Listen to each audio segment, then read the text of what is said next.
Dizzings of Nurgle, and welcome to another How to Win with Death Guard. Today we will be covering the Putrifier and the Blightspawn. All these images were gotten off of Google. If they're your work, I did not copyright infringe you, or at least I'm not trying to. It was just on Google and the Google images, so I figured you wanted people to see it, so here it is. So start off with the Putrifier. Standard stat line for Marine. He has, movement 5, weapon, ballistic skill 3, strength 4, toughness 5, 4 wounds, 3 attacks, 8 leadership of 8, and a save of 3+. He comes standard with this set of gear. You don't get to change it. An injection pistol or an injector pistol, a plague knife, hyper blight grenades, and crack grenades. The important note on the injector pistol, it is a range of 3. Strength 4, AP 1. Wound does D6 damage unless you are attacking a vehicle, in which its damage profile changes to 1. Plague Knife is pretty standard. Plague Knife has a standard, strength user, AP 0, damage 1. It's a plague weapon. The Hyper Blight Grenade. Each wound, it's a plague weapon. Each wound roll of 6+ made for this weapon inflicts a mortal wound on the target in addition to any other damage. So it is 6-inch range, strength 4, does 2 damage. He has the normal death to the False Emperor, disgustingly resilient.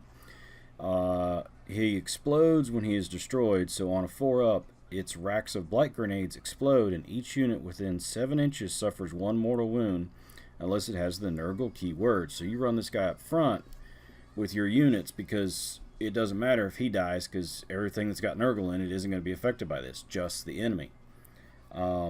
His blight racks allow for the Death Guard models to have their grenades, friendly Death Guard grenades, to have one. I'm sorry.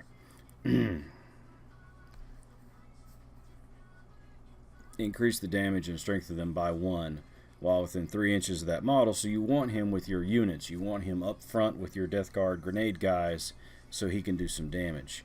He comes in at, you think at this point I would have started writing some of this down, 74 points in total. So for 74 points in an elite slot, he's not a bad choice. He brings some good versatility to your units. I would run him up front and just keep him out there, not in the very front, but where he can be useful, like in between 2 units of Plague Marines. That would allow him to have the biggest impact on the game and still keep himself in a position where, okay, he's within 3 inches, but so long as they're closer, they have to shoot them first, so he's not going to die too awful early before he can affect the course of the battle. I think he's a good buy. I think if you put him in a unit, if you like to run a lot of Plague Marines and not the Demon side, this would be a good guy to have in your units. What do y'all think? Leave comments in the section below.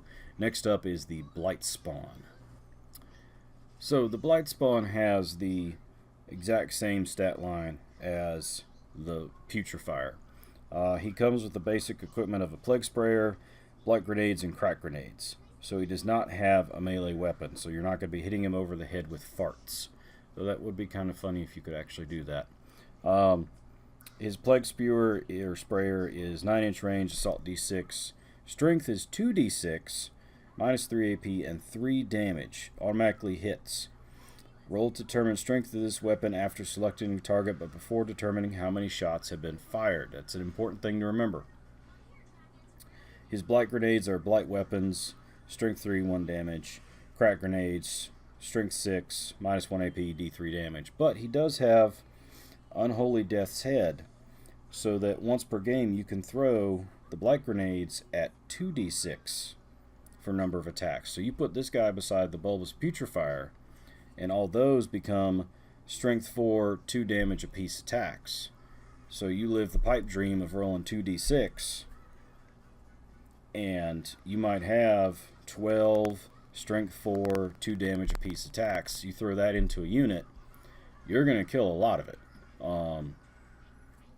The other thing he's got, which is sort of defensive tech, is the Revolting Stench. If an enemy unit charges and are within, enemy unit that charged and is this turn is within 7 inches of this model after they start the fight phase are struck by a stench so foul that they falter, losing their impetus. Such a unit does not get fight does not get to fight first in the fight phase. This ability also affects units who have abilities that would enable them to fight first as if they had charged. So this is actually pretty cool and a little bit defensive of, you might be able to blunt a little bit of that charge. I don't think it would work perfectly, but combining this guy and the Putrifier together, I think, especially with that grenade synergy and what they both do for buffing the units, you want these guys around. You want to have them somewhere nearby. Now, they may not be the best thing in the world since sliced bread. I mean, they're no Terminator, but the buffs they give to the units would certainly help in that now you've got an ability to sort of take the edge off of the attacks, because they won't get to swing first automatically. They have to alternate, so if they've got another unit that charged, you might get a chance to actually come in and do something. They don't count as charging, I believe, from what this says. So, you know, it's interesting how this dynamic could work out. What do y'all think of these two models? Do you like them on the tabletop together? Do you think they should be separate? Remember to put your comments in the section below. Remember to like, comment, and subscribe. And before I forget, the failed Blightspawn is 77 points.